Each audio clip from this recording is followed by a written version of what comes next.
Hello everyone, today I'll show you how to split a page in half vertically using PDF XChange Editor. Open your PDF file and select Home option. Now select Page Thumbnail option and go Organize option. Here you will find this split option. Now select split page and they are already applied vertical and horizontal split. And remove this split, this one, and now apply vertical split and type here your page number. I'll apply page number 1 and type comma. Also you can move this split line if you want.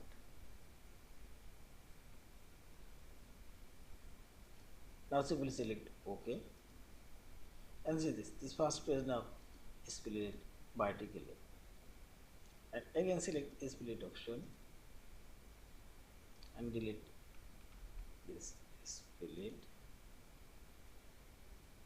and apply a vertical split and select a page number 3 and type comma and split line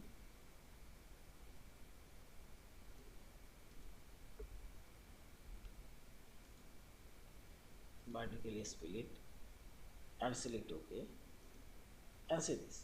In this way you can split as many pages as you want. And finally select this file option, save or save as a PDF file. Thank you for watching. Please subscribe, like, share and comments.